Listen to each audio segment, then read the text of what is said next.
se acerque a alguno de nosotros, a Dani, a mí, y podamos hablar, podamos tener sus datos, saber un poco más de su vida y poder compartir un poco más y saber acercarnos. A veces, digamos, muchos vienen tal vez a nuestra iglesia y vemos sus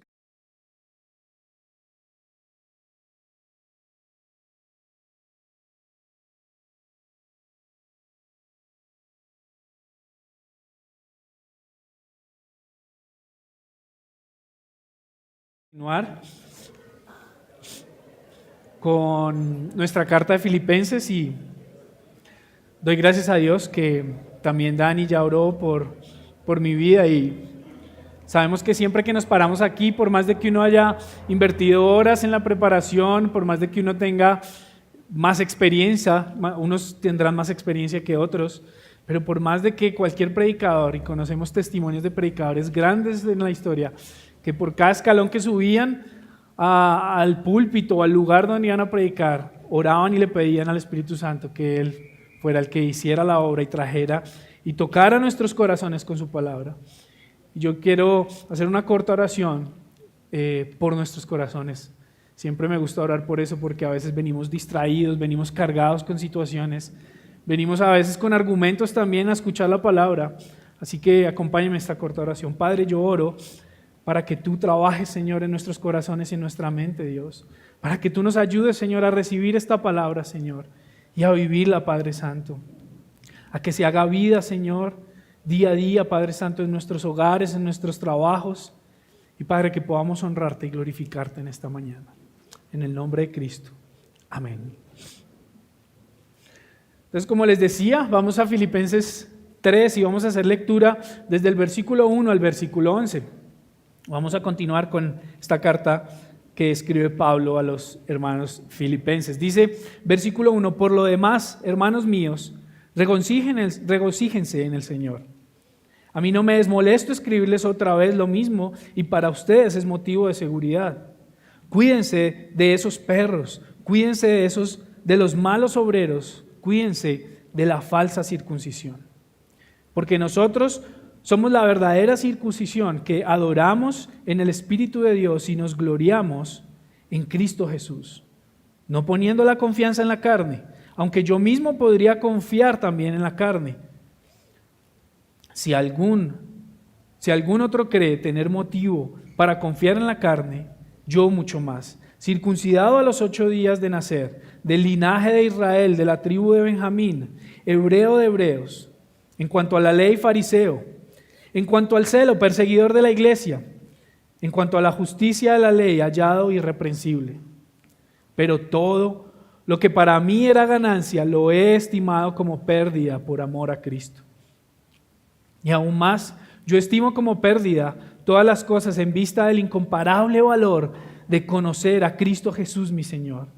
Por Él lo he perdido todo y lo considero como basura a fin de ganar a Cristo y ser hallado en Él, no teniendo mi propia justicia derivada de la ley, sino la que es por la fe en Cristo, la justicia que procede de Dios sobre la base de la fe y conocerlo a Él, el poder de su resurrección y la participación en sus padecimientos, llegando a ser como Él en su muerte, a fin de llegar a la resurrección de entre los muertos.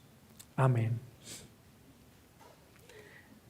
Continuamos, como les decía, en nuestra carta a Filipenses y cosas que tal vez ya tenemos claras, que tal vez algunos ya tenemos y recordamos de las otras cartas, pero me gustaría, mis hermanos, recordar de dónde está escribiendo Pablo. Esto es importante, sobre todo en esta parte, porque él inicia hablando sobre el gozo, y en esta carta de Filipenses vamos a ver durante toda la carta repetidamente que Pablo anima a los filipenses y nos anima como creyentes a vivir en una vida de gozo. Así que cosas muy rápidas, mis hermanos, como que Pablo está encarcelado escribiendo esta carta. Pablo le escribe a los de Filipenses, quienes son una iglesia, quienes son una ciudad, una villa romana, con todos los derechos de los ciudadanos romanos, y les escribe porque está agradecido de que ellos han ayudado, de que ellos han sido partícipes y lo han ayudado en su ministerio. Recordemos también que él les escribe en los capítulos anteriores acerca de que independiente de las circunstancias en las que ellos ven que él está, que ellos estén gozosos, y él da gracias también, lo vimos en las anteriores enseñanzas, en el capítulo 2, da gracias porque han enviado a Epafrodito, porque han enviado a alguien que ha servido al lado de él, que lo ha ayudado en su soledad tal vez, que lo ha ayudado en su circunstancia. Pero hoy, mis hermanos, entendiendo esto y viendo un poco, recordando, digamos, este contexto, hoy vamos a ver algo que de alguna otra forma Pablo exalta a lo más sumo, y es ese tesoro verdadero que como creyentes debemos buscar. He titulado este sermón El tesoro verdadero, conocer y vivir en Cristo. El primer punto, un camino de gozo, pero peligroso.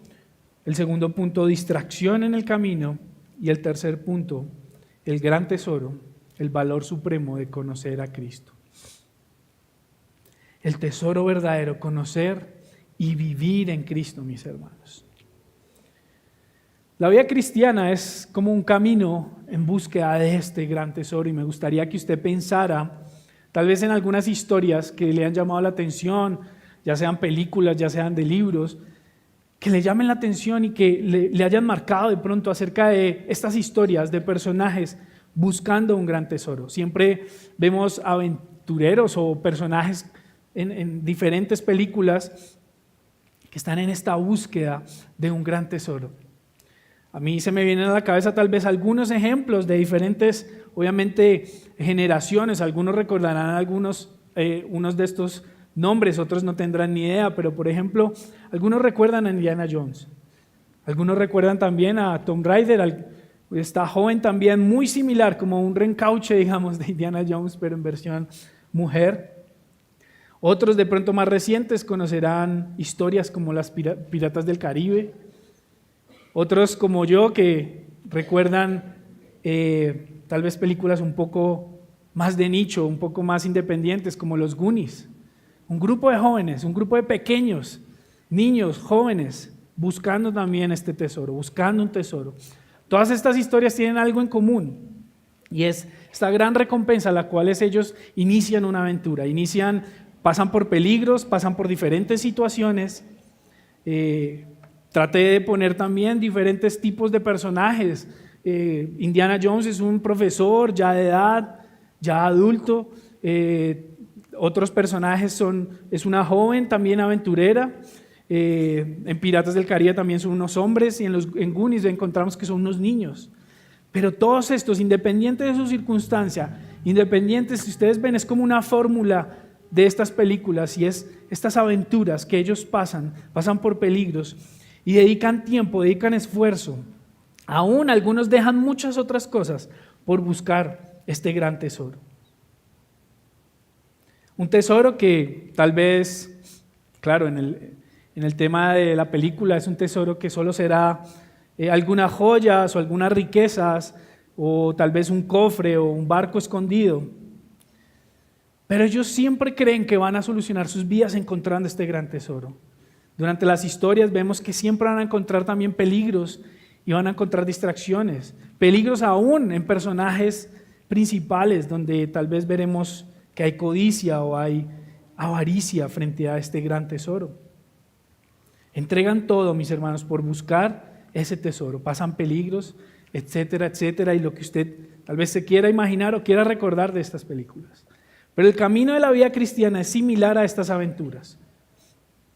Claro, no estamos buscando un tesoro o un cofre que se dañará con el tiempo, sino una riqueza y un valor mucho más preciado. Y mi intención hoy, mis hermanos, con este sermón es recordar cómo la vida cristiana es un camino donde encontraremos estos peligros, estas distracciones, pero es un camino de gozo, como nos habla Pablo, que sabemos que nos lleva a este tesoro eterno y a una vida eterna. El primer punto, mis hermanos, un camino de gozo, y me gustaría recordar del versículo 1 al versículo 2. Dice: por lo demás, hermanos míos, regocíjense en el Señor. A mí no me es molesto escribirles otra vez lo mismo, y para ustedes es motivo de seguridad. Regocíjense, regocijémonos. Es un camino en el cual Pablo nos recuerda, a pesar de las circunstancias, a pesar de la vida, a pesar de la aflicción, de lo que estemos viviendo, que vivamos regocijándonos en el Señor, que vivamos confiados en el Señor. Él está, como les digo, Él está diciendo regocíjense, pero Él está escribiendo desde un momento difícil, desde un momento y una circunstancia donde ha sido privado de su libertad, privado de comodidades, y claro, para Él ha sido de muchísima ayuda y de muchísimo servicio poder estar con compañeros, poder estar con hermanos allí, poder estar con Timoteo, poder estar con Epafrodito, poder aún escribir y saber noticias también de los filipenses. Y Pablo repite esto y él dice que para él no es molesto repetir estas cosas. Y veremos durante toda la carta que él estará repitiendo acerca del gozo en la vida del creyente y acerca de estos falsos profetas o estos también opositores. En el primer capítulo vimos que él habla de algunos que se oponían también a los filipenses y los animaban. Esto lo vemos en Filipenses 1:27, si usted quiere anotarlo allí y recordar esto. Los anima a que ellos como iglesia puedan hacer frente con la verdad a estos opositores. Ahora, aquí hay algo muy importante y es, tal vez a él no se le pasa decir que para él no es molesto decirles esto otra vez, porque Dios nos tiene que recordar muchas veces las cosas que ya nos ha dicho. Lo hemos oído en muchas prédicas y lo hemos dicho, nuestros corazones son olvidadizos. Tal vez los principios nos quedan claros acá en la mente, tal vez los podemos anotar y repetirlos de memoria, pero nuestro corazón se olvida de las bondades de Dios. Así que, ¿quiénes eran estos falsos maestros? ¿Quiénes eran estos falsos que dice además, porque además es muy específica la palabra que usa Pablo para nombrar a estas personas? Se refiere a ellos como perros. ¿Quiénes son estos que dice que tengan cuidado de estos perros, de que cuídense de los malos obreros? ¿Quiénes son estos que él pone con este título de perros malos obreros y de la falsa circuncisión? Vimos en Gálatas, con la lectura que hicimos inicialmente, quiénes eran y cuál era este conflicto que había acerca de estos judaizantes. Eran judíos que estaban en contra y no creían que la salvación venía solo por Jesucristo. Ellos creían que debían sumarse toda la ley, todas las costumbres judías, que debían sumarse una cantidad de cosas para estos nuevos creyentes. Insistían en que la circuncisión era un requisito para la salvación. Ahora, recordemos un poco esto, donde lo vemos en el Nuevo Testamento, donde los apóstoles y los discípulos, donde solucionaron de alguna otra forma o donde discutieron acerca de esto. Anote allí si quiere Hechos 15 y lo puede usted leer en su casa, donde vemos el relato del concilio de Jerusalén. Vemos allí como Pablo y Bernabé frente a los apóstoles y frente a otros discípulos de Jesucristo exponen y dan testimonio de las maravillas que Dios está haciendo entre los gentiles. Ellos han ido predicando en diferentes pueblos, en diferentes naciones, en diferentes ciudades de gentiles. Y ellos hablan allí acerca de las maravillas que Dios ha hecho. Dios estaba cambiando el corazón de ellos y haciendo un nuevo pueblo. Algunos creían que estos nuevos creyentes, estos gentiles, debían ser circuncidados para poder ser salvos. Y después de un largo debate, usted lo puede ver allí en Hechos 15, dice la palabra, después de un largo debate, ahora, un debate de ellos no era tal vez solo pararse a dar opiniones, sino pues es que yo pienso esto, o era un largo estudio de las Escrituras. Porque si usted se fija allí en Hechos 15, cuando creo que es Jacob el que se para y dice, bueno, llegamos a esta conclusión. Él cita la palabra en Zacarías cuando habla de esa profecía de un pueblo de gentiles, de estos gentiles que vendrían a ser parte del pueblo de Dios, de este pacto. Gracias. Así que La circuncisión, mis hermanos, y allí en Hechos ellos vemos que lo definieron en este concilio de Jerusalén, no agregaba nada para los nuevos creyentes, no agregaba a su salvación. Y es más, ellos después dan una carta y envían también a estos hermanos para que sean de descanso para ellos, para que ellos sepan que para ellos poder guardar este camino de salvación, perseverar en sus vidas, perseverar en su camino cristiano, lo que debían hacer era frente a los ídolos, frente a toda esta idolatría que había alrededor.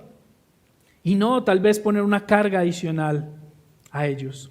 Falsas enseñanzas, falsas ideas que estos judíos estaban llevando. Ahora, esto pasó en Hechos.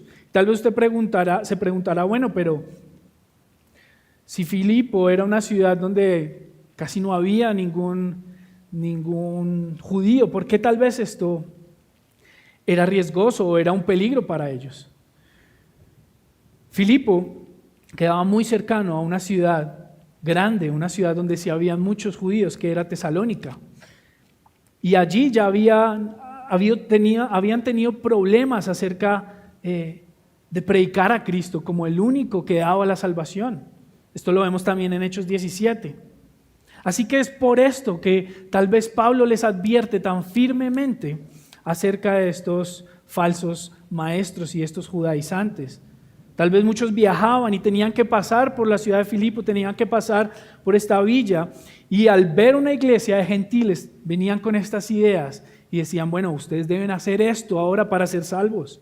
Ustedes no tienen esta tradición, ustedes no conocían esto, pero ahora yo les voy a enseñar eso. Tal vez era lo que venían esos profetas o esos falsos maestros judaizantes. Ahora mire acá algo interesante, él los llama perros y mutiladores. Si usted tiene allí en su celular o tiene la Biblia Reina Valera, la versión de la traducción Reina Valera, se va a dar cuenta que al final del versículo 2 no dice cuídense de la falsa circuncisión, sino los llama como mutiladores y los llama como perros. Ahora, aquí es algo que tal vez se nos sale de nuestro contexto, pero que es importante entenderlo, porque para nosotros hoy en día un perro a veces, y más en esta cultura, a veces se vuelve más importante que tal vez otra persona, ¿sí? Hoy en día las personas a veces giran alrededor de sus mascotas. Ahora, yo no estoy en contra de tener una mascota ni de los perros, pero sabemos que a veces se han puesto en un lugar donde no debe ser. Pero en esta época, mis hermanos, los perros en las ciudades andaban entre el escombro, eran animales que no estaban siendo domésticos, sino eran animales que estaban en las casas, no eran mascotas. Deambulaban por las calles, se consideraban, además los judíos los consideraban como animales impuros. Vivían de los desechos y de la carroña, de lo que tal vez la gente dejaba por allí. Hoy en día los podríamos comparar más como con las ratas de pronto, ¿sí? Este era el tipo de perros, este era el tipo a lo que se refería como ellos, no como un perro bonito, sino como esto que de verdad la misma sociedad ni siquiera a veces quería acercarse a ellos, por la suciedad, tal vez por las plagas que podrían traer. Claro, también los llama mutiladores, y aquí, como les decía, en la Reina Valera dice mutiladores, y era porque ellos estaban literalmente haciendo que estos gentiles se mutilaran su cuerpo, se hicieran la circuncisión, pero ya no había ningún sentido, ya no había ningún significado de lo que se estaba haciendo. En el Antiguo Testamento la circuncisión era una señal de ser parte del pacto de Dios, y era una señal que además apuntaba a un pacto mayor. Apuntaba a ese pueblo futuro, a esa iglesia futura, a un pacto que ahora incluiría a todas las naciones. Entonces, ¿cómo podríamos pensar o cómo podríamos creer que agregarle esta circuncisión a los gentiles iba a añadir a su salvación o a sus buenas obras? Pablo en varias de sus cartas, mis hermanos, toca este tema. Y era un riesgo no solo para los filipenses, era un riesgo también para las diferentes iglesias del primer siglo. Me gustaría que viéramos unos textos. Miremos Romanos 2, 28 al 29, si quiere anótelo allí y búsquelo, Romanos 2, 28 y 29. Mire Pablo cómo escribe en la carta a los Romanos, explicando el tema de la circuncisión. Porque no es judío el que lo es exteriormente, ni la circuncisión es la externa en la carne, pues es judío el que lo es interiormente, y la circuncisión es la del corazón, por el espíritu, no por la letra, la alabanza del cual no procede de los hombres, sino de Dios. Otro texto también lo encontramos en Gálatas 16, y si usted lee Gálatas encuentra que, como lo leímos hoy desde el 11, vemos que este conflicto se aparece repetidamente. Dice Gálatas 2:16, sin embargo, sabiendo que el hombre no es justificado por las obras de la ley, sino mediante la fe en Cristo Jesús, también nosotros hemos creído en Cristo Jesús, para que seamos justificados por la fe en Cristo y no por las obras de la ley, puesto que por las obras de la ley nadie será justificado. Por estas obras de la circuncisión ninguno de estos gentiles iba a ser justificado. Y como dice acá en Romanos, la circuncisión ya no es externa, ya no es una señal externa para distinguir quiénes eran de este pueblo y quiénes no, quiénes eran los que adoraban a Dios y quiénes no. Ahora es una señal del corazón. Y la circuncisión del corazón, ese entregar, ese sacrificio del corazón, solo se da cuando creemos y cuando vivimos en la fe de Jesucristo. Ahora tal vez pensemos hoy en día y miremos cuáles son los peligros que corremos como iglesia. Porque como les decía, estamos en este camino del cristianismo, en este camino tal vez de buscar conocer más del Señor, conocer verdaderamente a Cristo. ¿Y cuáles son esos peligros que corremos con falsos profetas, con perros que vendrán a enseñarnos cosas que no están en la palabra? O cosas que ya no tienen validez como lo tenían para los judíos. Aún hoy en día, mis hermanos, y todavía hay movimientos judaizantes entre la iglesia cristiana. Hay creyentes que todavía creen, aún creyendo en Cristo, creen que deben agregarle algo adicional. Si no cumplimos estas cosas del Antiguo Testamento, si no cumplimos estas cosas de la ley, no seremos parte del pueblo de Dios. Y tenemos que tener cuidado también con esto. Tenemos que ver a la luz de la palabra qué es lo que nos enseña. Porque nosotros somos gentiles, nosotros somos considerados gentiles. Y ahora si vienen algunos o vienen otros, como dice Pablo, perros a enseñarnos cosas que no están en la palabra, cosas falsas enseñanzas, va a dañar la iglesia, va a dañar nuestra iglesia, mis hermanos. Hay otras falsas también doctrinas y falsas enseñanzas que dañan a la iglesia. Usted puede, creo que enumerarlas y muchos no sabemos, muchas corrientes, aún no sabemos nombres de predicadores de estas falsas doctrinas. Pero cualquiera de estas, mis hermanos, solo va a ser combatida, solo podemos hacer frente ante esto conociendo lo que es la verdad, conociendo la palabra. Y creo que hay un ejemplo que lo hemos escuchado, creo que muchos cristianos durante la vida, y es este ejemplo del billete falso. La única forma de darse cuenta cuál es el billete falso es conocer el original. Es conocer el original. Por eso cuando vamos a los bancos o a las tiendas vemos estos afichecitos donde nos muestra todos los detalles del billete. Debemos conocer la palabra. El mayor peligro para la iglesia, y no solo para nuestra iglesia, verdad y gracia, sino para la iglesia universal, es el desconocimiento de la palabra. Y si usted se da cuenta durante la historia, si usted es alguien que le gusta la historia, durante la historia los momentos más oscuros de la iglesia fue por la falta de la palabra, fue por el desconocimiento, fue por el no llevar la palabra a la gente, fue por excluir la gente del conocimiento de la palabra. La escritura, mis hermanos, la palabra que tenemos no es un adorno en nuestras casas, sino es para tener ese conocimiento y para cuando lleguen estos perros, como dice Pablo, con seguridad podamos defender nuestra fe. Hombres que querrán tal vez endulzarle el oído a nuestros hijos o a nuestras hijas, ¿cómo vamos a defender nuestra fe? ¿Cómo vamos a hacer que nuestros hijos defiendan su fe?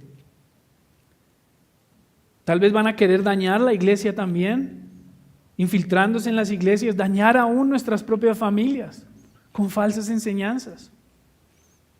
agregando, como dice, que lo dice también en Hechos, agregando una carga adicional para creer que por obras o por hacer algo adicional iban a lograr la salvación. Ahora, en este camino, como creyentes, si vemos esta aventura o recordamos estas ideas de estos aventureros, si vemos nuestro caminar como esta aventura buscando el tesoro mayor, no solo encontraremos peligros externos, no solo encontraremos falsas enseñanzas, personas que vendrán de otros lugares con falsas enseñanzas, sino hay un peligro mayor y que Pablo lo expone mostrando su testimonio, y es el peligro de nosotros mismos.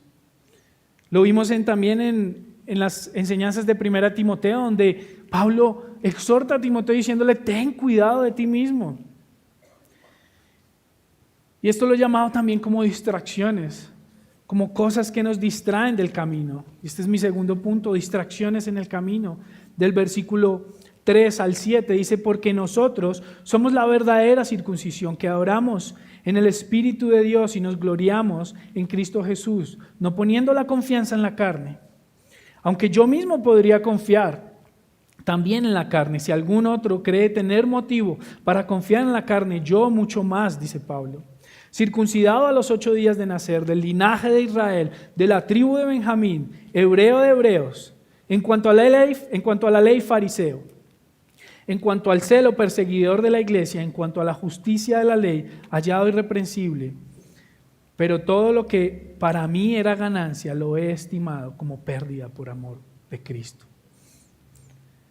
Fíjese, dentro de estas distracciones que podemos encontrar, él habla acerca de la confianza en la carne, la confianza en nuestros propios logros, la confianza en nosotros mismos.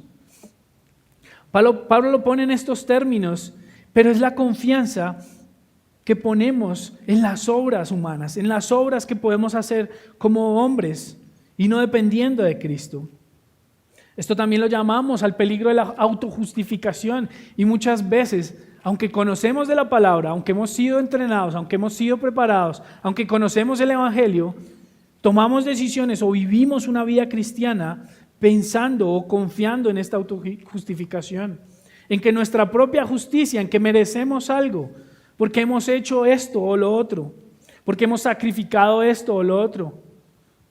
Muchas veces en nuestras oraciones, aunque no lo decimos, audiblemente lo pensamos. Decimos: pero Dios, si he hecho esto, ¿por qué ahora estoy viviendo esto? ¿Por qué ahora mis hijos están sufriendo esto? Si yo he vivido así, si yo he hecho lo bueno. La autojustificación. Pablo lo que hace para hacernos entender es ver cómo no debemos confiar, aún ni siquiera en unas credenciales religiosas que él muestra su testimonio, y sus credenciales son circuncidado al 8º día, como lo enseña la ley, lo vemos en Génesis 17 y lo vemos en Levítico 12. Los bebés a los 8 días debían ser circuncidados. Ciudadano de Israel, podríamos decir que Pablo era de pura cepa, era la tribu de Benjamín, una de las tribus élites del pueblo de Israel, un verdadero hebreo, su familia era hebreo, sus padres eran hebreos. Dice fariseo, un fundamentalista, él era legalista en el judaísmo. Recuerde que él persiguió a la iglesia. Esto lo vemos en Hechos 9, cuando él fue llamado por Jesús, cuando vemos la conversión, vemos que él iba para perseguir a la iglesia. Fue tan fanático que perseguía a los cristianos.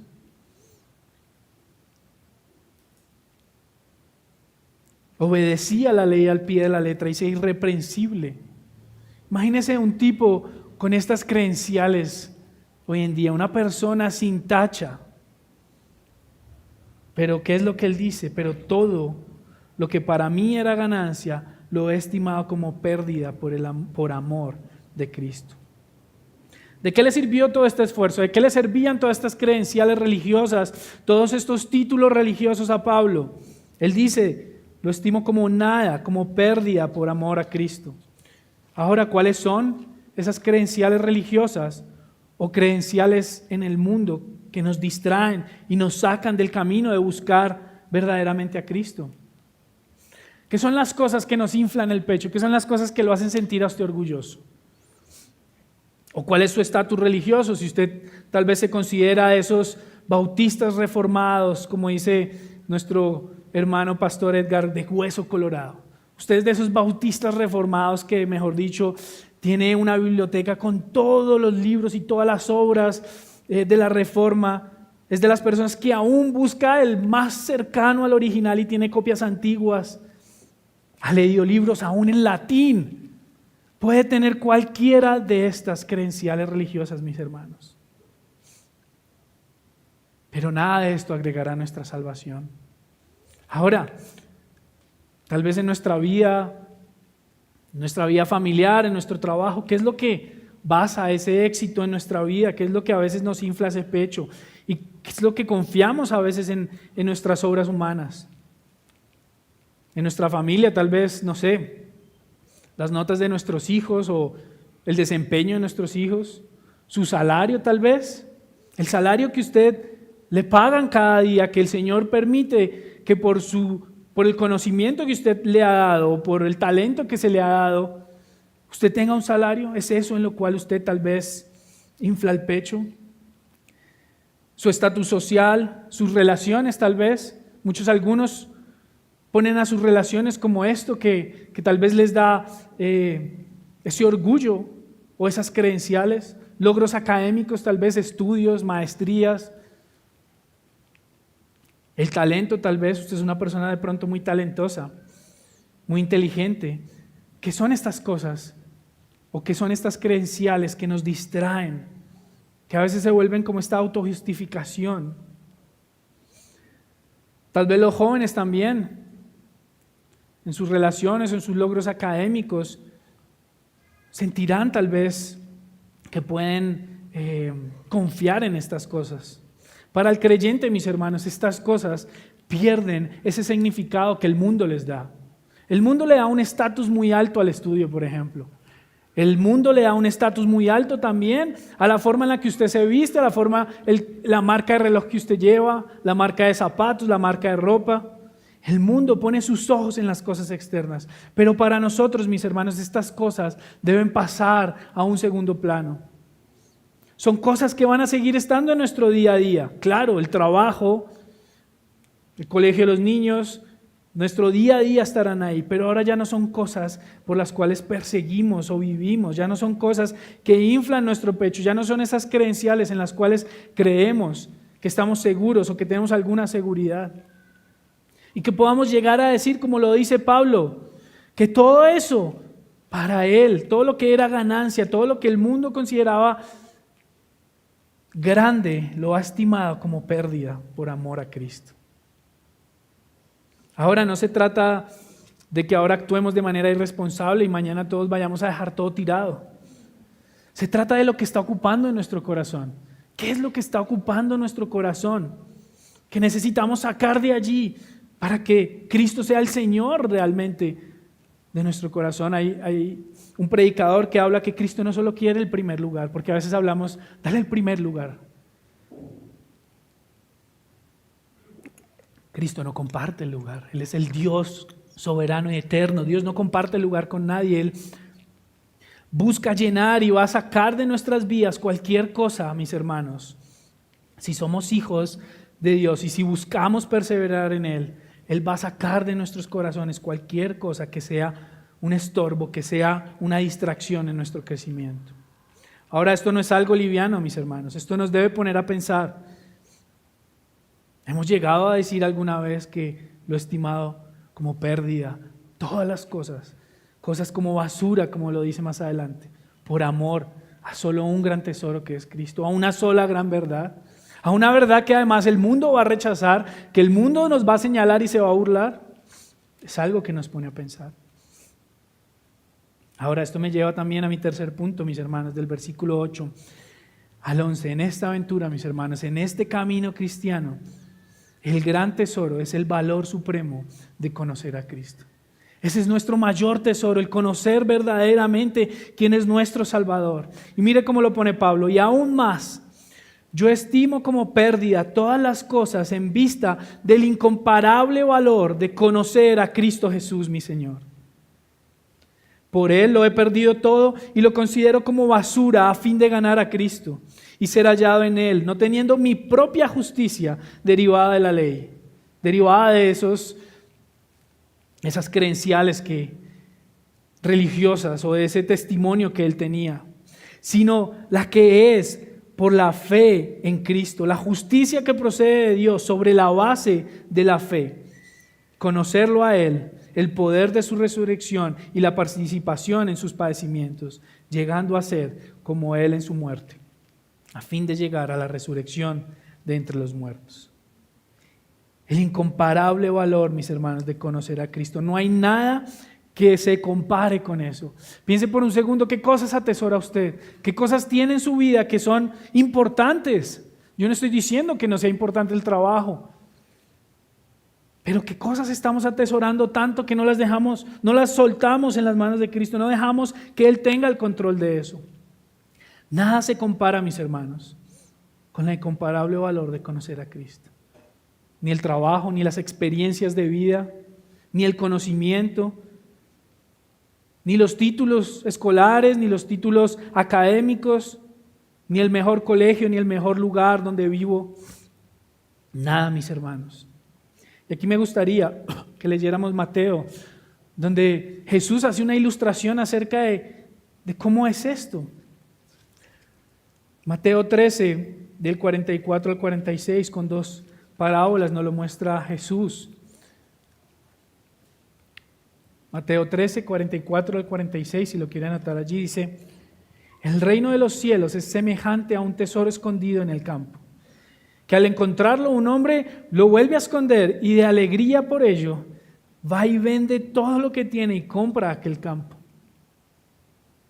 En el 45, otra ilustración que nos da nuestro Señor Jesús: el reino de los cielos también es semejante a un mercader que busca perlas finas y al encontrar una perla de gran valor fue y vendió todo lo que tenía y lo compró.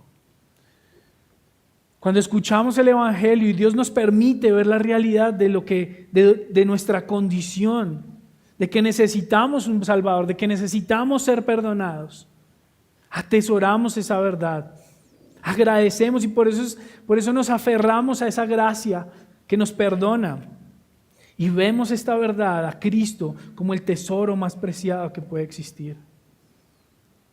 Como estos mercaderes o como este hombre que encuentra este tesoro, va y mira a ver qué hace por tener ese tesoro, por tener eso que además, si usted se da cuenta en ambas ilustraciones, en ambas parábolas de Jesús, ninguno le pertenece eso, es algo que no era de ellos, es algo que no era propio. El que encuentra el tesoro dice que va y vende todo para comprar ese campo, va y hace todo, nos emocionamos y hacemos lo que podemos por atesorar esta verdad. Es así como vivimos, mis hermanos. Como si dependiera de nuestras fuerzas, sabiendo que depende de Cristo, sabiendo de que depende de Dios, nuestra salvación, la de nuestros hijos, la de nuestros familiares. Pero actuamos de esta manera, actuamos con esta pasión, actuamos con esta urgencia. Yo no creo que ninguno de estos personajes, si nos imagináramos en estas ilustraciones de Jesús, no creo que ninguno de ellos estuviera simplemente esperando a ver de dónde salen las opciones para tal vez continuar, de dónde sale el tiempo para tal vez conseguir comprar este campo o vender lo que tenía para encontrar la perla de gran valor o comprar esta perla. Creo que todos lo hicieron con urgencia y muestra aquí la inmediatez. Y a veces no lo hacemos con urgencia. A veces dejamos que nuestra vida pase y que estas distracciones nos desvíen del camino.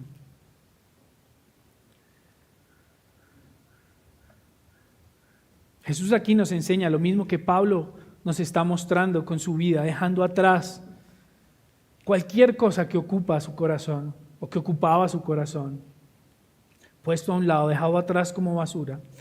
No podemos aferrarnos, mis hermanos, a dos cosas o a las cosas de este mundo y querer buscar con otra mano las cosas de Cristo. Mateo 16, 25 dice: porque el que quiera salvar su vida la perderá, pero el que pierda su vida por causa de mí, la hallará. Pues qué provecho obtendrá un hombre si gana el mundo entero, pero pierde su alma. ¿O qué dará un hombre a cambio de su alma? Mis hermanos, no nos dejemos distraer de las cosas de este mundo. Muchos a veces dicen que no es el momento. Tal vez ahora algunos dicen, bueno, ahora por el momento no.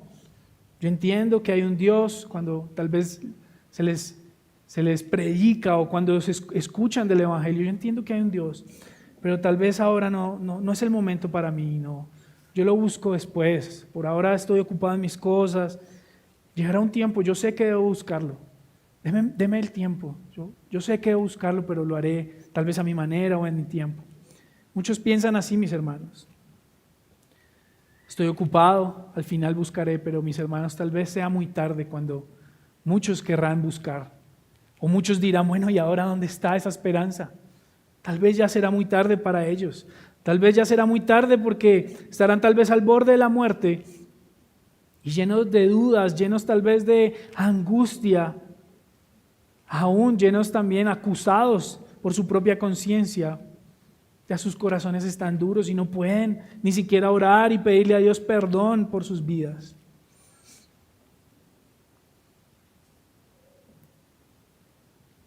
Estas palabras de Pablo me hacen recordar la tenacidad, no solo la tenacidad que vemos en las ilustraciones de Jesús, sino la tenacidad que muchos hombres toman decisiones para simplemente hacer cosas en este mundo. Pero eso me ayuda a ver que me hace falta realmente en mi vida tener esa tenacidad para buscar las cosas de Dios. A mí me gustan mucho los documentales y películas acerca de cómo se construyen empresas o cómo se construye un producto o cómo se desarrolló una aplicación o un proyecto. Y últimamente he visto varias de estos documentales o de estas películas donde muestran y cómo al final siempre un personaje entrega todo lo que él tiene para cumplir este sueño. Algunos arriesgan su vida, algunos viajan a diferentes lugares arriesgando su vida, otros arriesgan a su familia, otros ponen todas sus posiciones, todas sus posesiones y lo apuestan todo a un solo proyecto, a su sueño. Sacrifican todo por lograr esto, sacrifican tiempo, sueño, sacrifican horas, dedican esfuerzos para lograr tal vez construir una marca, construir un producto, construir una empresa.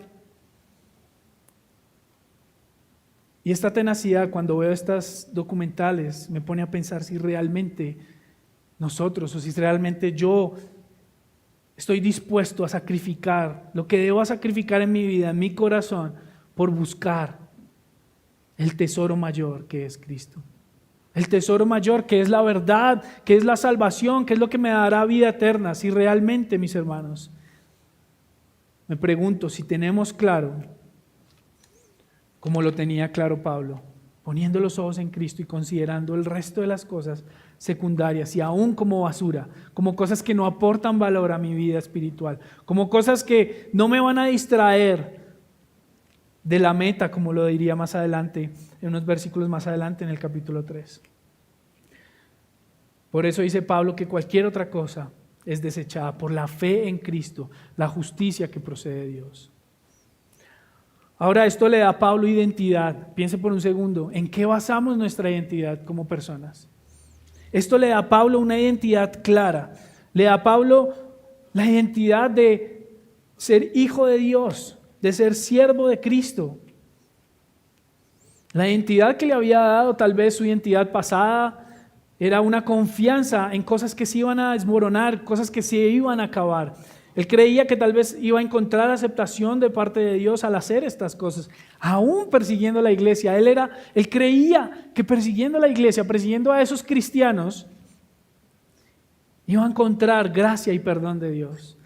Hasta que fue, como les decía en Hechos 9,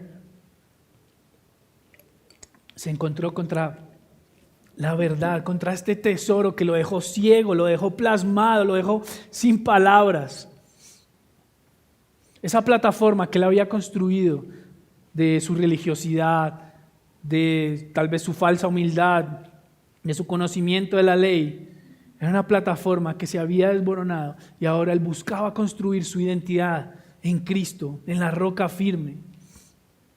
Y vuelvo y pregunto a mis hermanos, ¿cómo estamos construyendo esa identidad? En la universidad, ¿cómo nos ven? ¿Cómo construimos esa identidad? ¿Realmente la estamos construyendo en Cristo? En el trabajo, ¿cómo estamos construyendo esa identidad en nuestros hogares, como familias cristianas? Hoy en día el mundo va a querer ofrecerle a nuestros hijos y a nuestros jóvenes muchas opciones para construir su identidad. Todo lo que ellos quieran decidir, todo lo que ellos quieran está a la mano, está al alcance de ellos para construir su identidad. Sean gustos, sean diferentes cosas, sean diferentes pensamientos, pero ¿es eso lo que realmente da una identidad verdadera y que durará en el tiempo? ¿O es Cristo sobre la roca lo que construiremos esta identidad? Ahora, ¿qué significa construir? ¿Qué significa conocer a Cristo? ¿Qué significa lo que Pablo dice de ganar a Cristo? Que Él ha dejado todo atrás por conocer a Cristo, por ganar a Cristo. ¿Será un conocimiento intelectual, mis hermanos?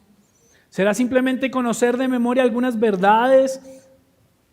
Aquí Pablo emplea un verbo griego que significa experiencia, que significa el tema personal, que significa que requiere un tiempo para conocer realmente a esa persona. Es un conocimiento de una relación. Es una relación en la cual iniciamos con Cristo, en la cual iniciamos con la palabra, en la cual además iniciamos también con la iglesia de Cristo. Vivimos situaciones, vivimos diferentes aflicciones en nuestra vida que afianzan, que afirman esa relación, ese conocimiento de Cristo. Una ilustración que me gusta hacerle a mis hijos acerca de verdaderamente conocer a alguien es que creo que si usted tiene hijos pequeños, la mayoría de los niños pequeños en cualquier lugar donde van conocen a alguien y empiezan a tener una conversación fácilmente. Nosotros ya de adultos nos cuesta mucho más, ¿no? Tenemos muchos pensamientos o bloqueos, pensamientos que no nos dejan realmente entrar y conocer a otras personas, pero ellos llegan a un lugar y de una empiezan a jugar, empiezan a hablar, y mis hijos siempre dicen, mira, es que con mi amiguito o mi amigo con el que jugué, siempre los interrumpo y les digo, él no es tu amigo, piensa que es una amistad, no porque no quiera que él tenga una amistad con ese niño, sino piensa que es una amistad. Piensa que una amistad se construye con tiempo, debes conocer a esa persona, debes valorar a esa persona. Esa amistad, o cuando llegues a llamar a una persona amigo, es porque has pasado tiempo con esa persona, la conoces y porque aún en momentos difíciles, Él va a seguir ahí a tu lado apoyándote. ¿Qué va a pasar cuando uno de estos amigos de nuestros hijos esté con otro grupo donde se considera de pronto un poco más popular y el ser cristiano allí ya no está tan bien visto?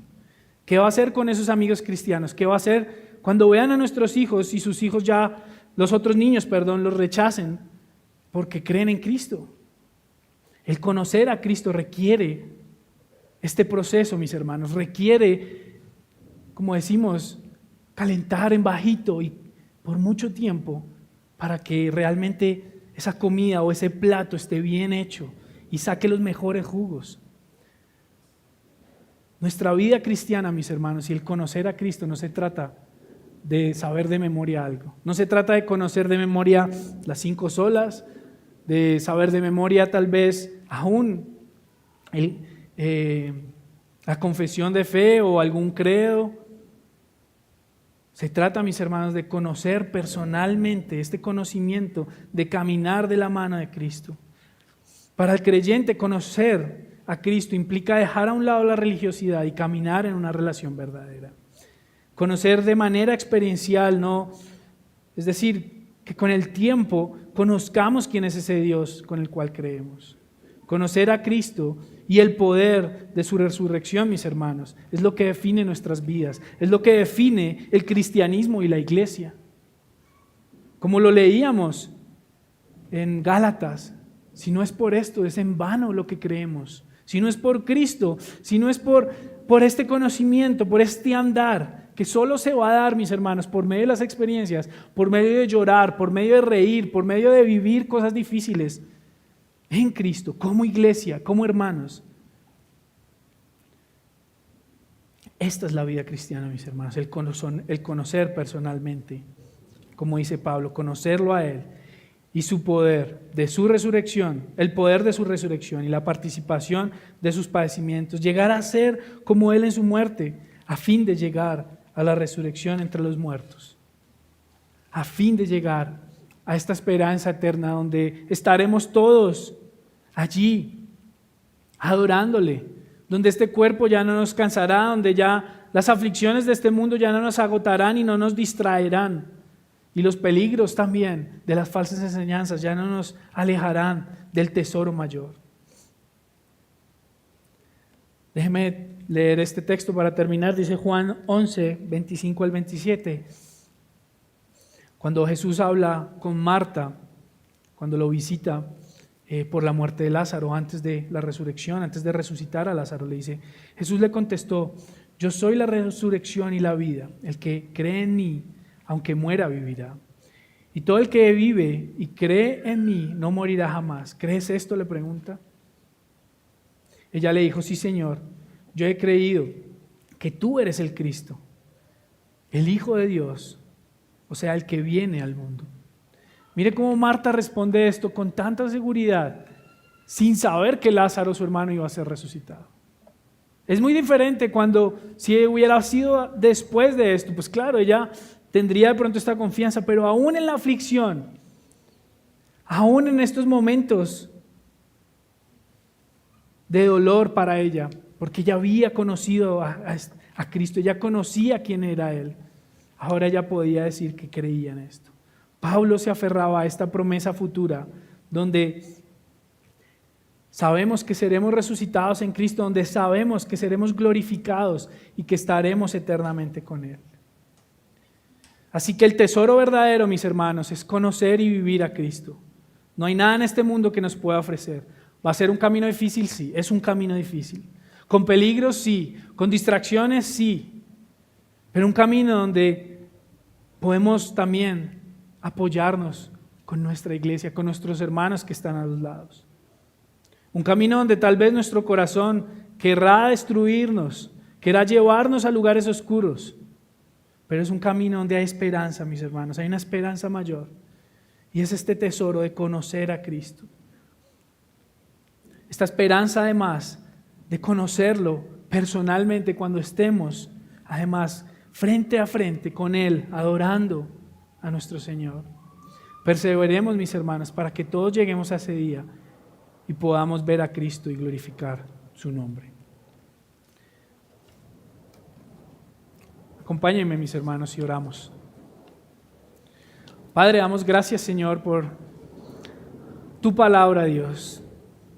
Padre, ayúdanos, Señor, a atesorar, Padre Santo, a vivir, Señor, como nos enseña tu palabra, atesorando lo más preciado que es Cristo y dejando atrás cualquier otra cosa, Señor, que nos distrae, que nos incomoda, que es de tropiezo, Señor, para buscar, Padre Santo, tu rostro, para buscar, Señor, perseverar en tu palabra, Dios. Ayúdanos, Padre, a priorizar en nuestras familias, Señor, nuestra relación, Padre, contigo, nuestra relación en la lectura, la palabra, en la oración, por encima de cualquier otra cosa de este mundo, en priorizar el conocimiento de Cristo por encima de los logros humanos, Señor. Padre, ayúdanos en medio de la presión, Señor, ayúdanos a todos, Señor, pero sobre todo a los jóvenes, en medio de la presión, Señor, en su universidad o en su colegio, tal vez en la presión de sobresalir en algo, tal vez de sobresalir, Padre Santo, con su forma de ser o con su identidad, Señor. Ayúdanos, Padre Santo, a tener una perspectiva, Señor, centrada en Cristo. Ayúdanos a entender que nuestra identidad, Padre Santo, la construimos, Señor, basado en lo que creemos, en nuestra fe en Cristo, Dios. Padre, ayúdanos a perseverar en un mundo donde se fomenta, Señor, y se alaba solo la confianza, Señor, en méritos humanos.